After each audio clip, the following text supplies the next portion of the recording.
What's up guys, Carmine here, back again, once again for another video, this time for the non-spoiler review to episode 8. Shout out to the MTV2 network for sending over a review copy, you guys are great.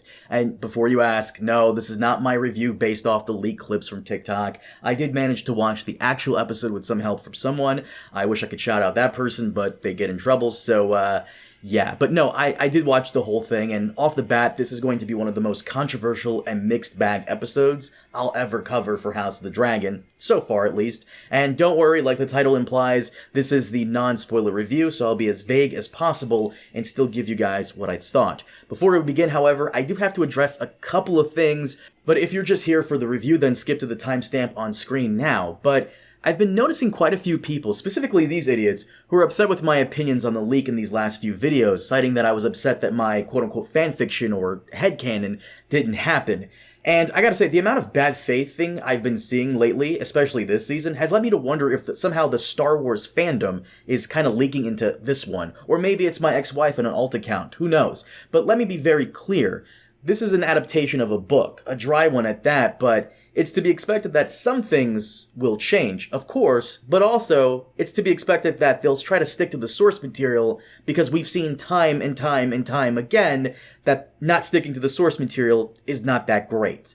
That said, criticism of those changes is not hate or toxic. Trying to brush off someone's criticisms of poorly made decisions in regards to character development and story is not blind hate or toxic. And I'm sure you guys have been seeing some of the ridiculous sides of the fandom being very vocal this season by saying stuff like nothing is happening or I'm bored, and it's sad that I need to explain the difference between criticism with substance versus baseless ramblings. For example, we all know this entire franchise, book and show, has never been about sword fighting and dragon battles. It's always been about two people, or more, in a room talking. Episode 2 of this season had that, and it was amazing. One of the best we've ever gotten in the entire franchise. If you're bored by that, then you're not really a fan of this series, considering that's all it's ever been. As for people saying nothing has happened, well, quite a lot actually has happened. The Greens took 3 castles, several of whom were Rhaenyra's allies. Rhaenyra lost several men loyal to her, 2 of which were her Kingsguard/generals. She also had a soft mutiny on her hands with Daemon, who is another one of her generals,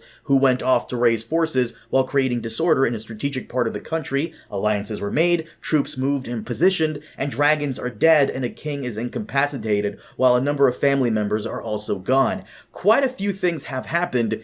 If you bothered to look up from your phone, you'd know that. And don't get me wrong, I agree with people's criticisms about the pacing not being up to par as previous seasons of Game of Thrones. And you know what? That's actually very fair, and I blame HBO for that. But to say nothing has happened or that things are boring, at this point, you might as well just move on to something else. Because you're clearly not being entertained, and that's why we watch this stuff, is to be entertained. Now, as for episode 8, well, it's going to be fairly controversial among the fandom, and I can tell that right now because it has a lot of lore implications and impact on the series as a whole and other potential spin-offs going forward. Book fans will find a lot to dislike here, and I think casual fans will probably be a toss-up. Personally, I think there's a lot to like about this episode, and an equal amount to dislike. If you watched my episode 8 leaks video and are confused, let me remind you there's a lot more to the episode than that one storyline I spoke about, and after watching the full episode, I can confidently say that my opinion on that video has not changed in regards to that character's motivation. But there is more to this episode than that, and I want to touch on this. Before we begin, as always, leave a like and comment if you enjoyed. It helps out a lot, and be sure to subscribe if you haven't already. And again, shout out to these beautiful bastards. You guys are great. But for now, let's get into it. So, as a reminder, no spoilers, but let me start off with what I did like. If there's one thing this season has been doing very well, it's the amazing shots of Westeros. Just like episode 8 preview showed us, we'll be going back to Harrenhal again, but this time we'll be seeing it from a different angle and in the daytime, and it looks amazing. Costumes, as I've gushed about before in previous review videos, are also going strong with creativity, especially when we go to a brand new location that has been sorely missed from the original Game of Thrones. And we get a new character too who I thought was quite fun, so hopefully they come back next season. If anything, this episode has a bit more humor than normal, and I think that's been sorely missing in the spin-off, which I've touched on before as well. But I think the main strength of this episode is through our character interactions. Now I can say this because we saw it in the official episode 8 preview, so it's not a spoiler, but we know that Rhaenyra will be heading to Harrenhal, and of course she'll confront Daemon on his progress. I won't go into detail, but this conversation is among one of my favorites in the entire season. I love their interaction in episode 2, but this one in episode 8 is a very close second. It was really well done, especially on the character level. And while we're on the topic of Rhaenyra, if your complaint about her all season is that she hasn't done much of anything, then you won't have that issue for episode 8. She does quite a bit. Some might say she does too much, but you know who hasn't done much of anything at all this season? Lord Corlys Velaryon, whose scenes are usually on the docks or in a room somewhere. That won't change here, but somehow he has one of the best scenes in the entire season for me. And you'll know it when you see it because it's a very tender moment, and I doubt there will be a dry eye in the room when it happens. He also has his own interactions with another character that hasn't really done that much, and it's been a long time coming. If anything, they saved all the good stuff for him for this episode. Honestly, the Velaryons are kind of the highlight of this episode for me. Jace has a really great interaction with quite a few characters, actually. Alan has a good scene. His brother Adam also shines in this episode. If you didn't catch the podcast I just did with Trey the Explainer in episodes 6 and 7, then my compliments of Adam shine the most here in this episode. The character has this "I'm happy to be here" smile that makes you really like him. You can tell the actor also feels the same way, and if you check out the behind-the-scenes photos with him and other actors he's taking selfies with, he seems like he actually seems like a really cool guy, and it bleeds into his character. Adam is best friend number 1, and I really like what the actor is doing with the character. Very, very well done. The episode also has a new song that I haven't heard before, and it's up there with some of my favorites from this show, which is great because I haven't really connected with many of the soundtrack from House of the Dragon like I did with the original Game of Thrones. So far, I've only liked 2 songs, Rhaenyra's theme and the Crown of Jaehaerys theme.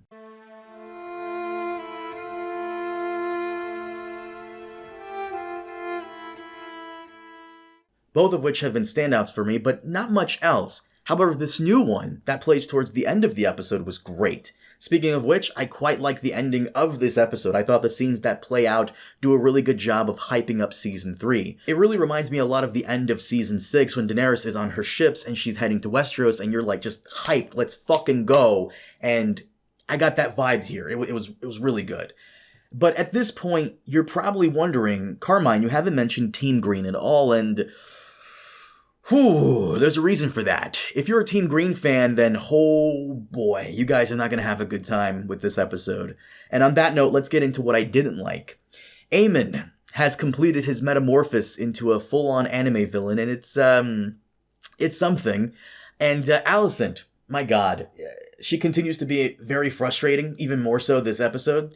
She has a really good moment, actually, with Aemon and Helaena, which we see in the episode 8 preview, but later on, she just The decisions they made with Alicent for this episode is on another level of bad. It didn't work out earlier this season when they tried it, and somehow they decided to do it again with her. And all I'm gonna say is, again, trying to be vague, spoiler-free, all I'm gonna say is I can't wait for the writers to try to justify their decision with her character for episode 8. Specifically the ending. The level of mental gymnastics they'd have to do to defend this decision should win them a gold medal at the Olympics right now. Helaena. My god. You guys remember what I've been saying all season about Helaena, that they should give her more screen time? Well, the best way to describe my thoughts on Helaena are, have you ever seen The Matrix? Remember that one scene when Cypher betrays them all and he's about to unplug that blonde woman's cord and she says, "Not like this, not like this." Yeah, that's literally the best way to describe Helaena in this episode. She goes through something, and it almost feels like a completely different character. It really reminded me of someone from later seasons of Thrones, and yeah, I just wasn't a fan of that. The other members of Team Green, I didn't dislike, but they had their moments.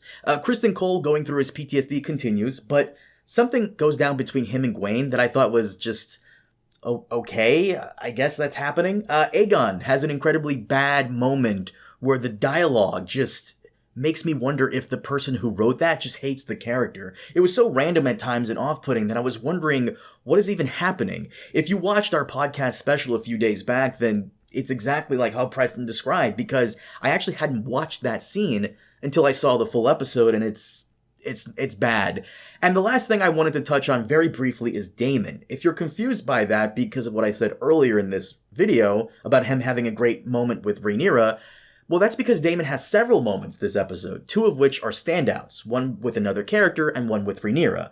The one with Rhaenyra is great, but the other one with the other character, well, that requires a whole other video, which, surprise, I've already made that video, and I'll leave a link in the description below to that if you're curious on my thoughts on Daemon. I made it a few days ago before I watched the full episode, and after watching the full episode, my thoughts on the whole Daemon situation still stand. But overall, I thought the episode was fine. I didn't hate it. Far from it, but like I said, there's a lot to like and there's a lot to dislike. If there's one thing that has become something of a staple for House of the Dragon, it's an episode being okay or good, and then them just adding something very bad at the end that tanks it. And I wouldn't be surprised if that was a majority opinion for this episode going forward, because we get another dumb ending scene between two main characters that I found very unnecessary, for reasons I've stated before in other review videos. Obviously, there's more I haven't gone into and can't without venturing into spoiler territory, but it's not my favorite, I can say that much. But it does have a lot of my favorite moments though, as weird as that sounds, almost as if the scenes were written by different people with different ideas on where the characters and their motivations should be. Again, there's a lot to like, but an equal amount to dislike. So, yeah, if anything, more so than any other episode so far this season. And it's weird. I really want to touch more on this on Monday in my review. But guys, that is it for today. Thank you so much for watching. As always, let me know your thoughts down below, and be sure to hit that like and subscribe button if you haven't already to stay up to date with all the latest House of the Dragon Game of Thrones news. Once again, thank you so much for watching, and I'll see you all next time. Have a good one.